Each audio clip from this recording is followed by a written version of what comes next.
Hello, my name is Todd DeFrancesco and I'm the owner and vice president of HH Perkins Co. Wanted to show you these shelves I've been building. All of this is under $100 worth of wood from Home Depot. It's going to be holding our rattan poles. Wanted to show you how you can incorporate rattan poles and round reed braid into your designs. So come with me as we start this journey and learn how to build with HH Perkins.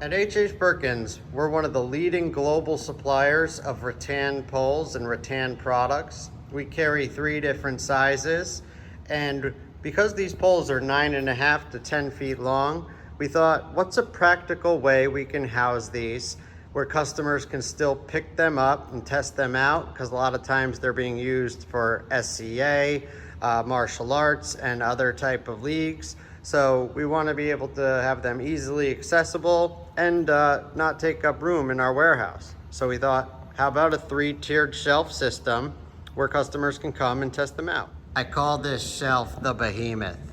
It's 8 feet high by 8 feet long, and it's going to house 3 different sizes of rattan poles. Incorporating the poles into the design is really a cool look, and it's very practical for what we're doing. We don't want the poles we're laying down to possibly slide out as they're moving around. So these poles are gonna prevent that from happening. It's gonna look awesome, and when customers come and pull poles out, they're all gonna stay in place. So what I've been doing is I've been measuring here to see how long I'm gonna actually need to cut this pole in order to make it fit nice and snug, and then attach it to the top here. So let's do this measurement here. 32 inches in total. So now I'm gonna grab the pole that I'd like to use, measure that, and cut it. I'm a fan of Zep, and I think either like a really nice degreaser will get it looking nice and shiny, or actually a hardwood and laminate. Because it's rattan, it's so close to wood that this actually makes it shine and holds up really well. Spritzes. And then simply just start moving down the pole.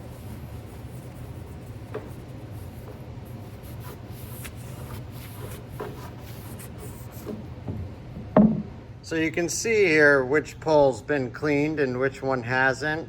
The clean one is really starting to sparkle and shine, and it looks like it can be used in any type of project. It's a nice straight pole.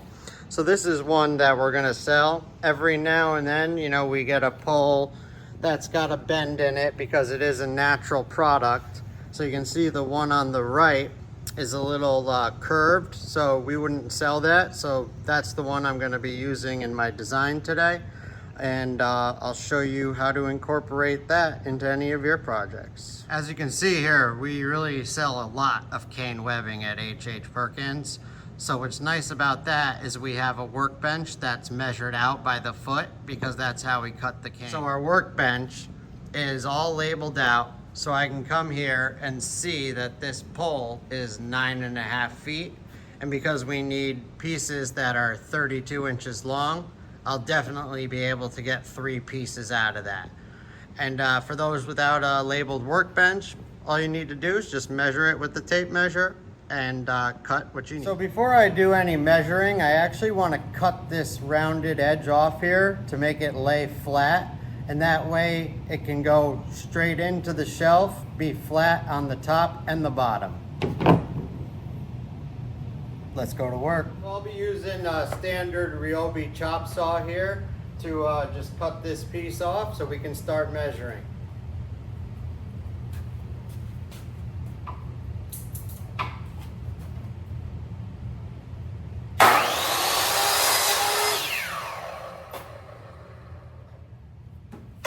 So you can see here how flat we just made it with that cut. And this is the side you want to measure from. Zep, and I think either like a really nice degreaser will get it looking nice and shiny, or actually a hardwood and laminate. Because it's rattan, it's so close to wood that this actually makes it shine and holds up. I want to line my pole up, the marking with the saw, and cut at that exact mark. I like to bring it down without turning it on to see if it's hitting it, and it is exactly. So it's time to cut.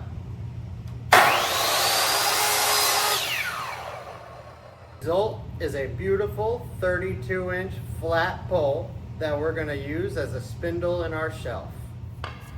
I gotta say, achieving a perfect cut is really satisfying. This thing is going to slide in here so perfectly, it really doesn't even need to be held with anything. But we're going to reinforce it anyways. Look at that. Not even budging.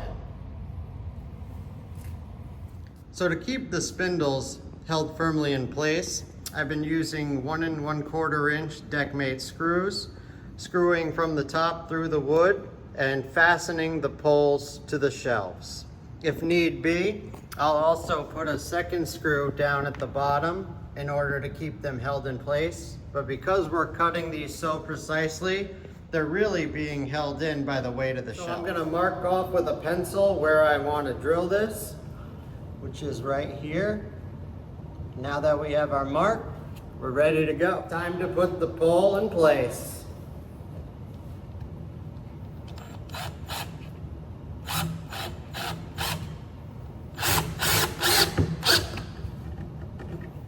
Our screw went directly into the top of the pole. It's not budging at all. And now we have 5 beautiful poles on one side, and we're ready to line up the other side. Let's cut some poles.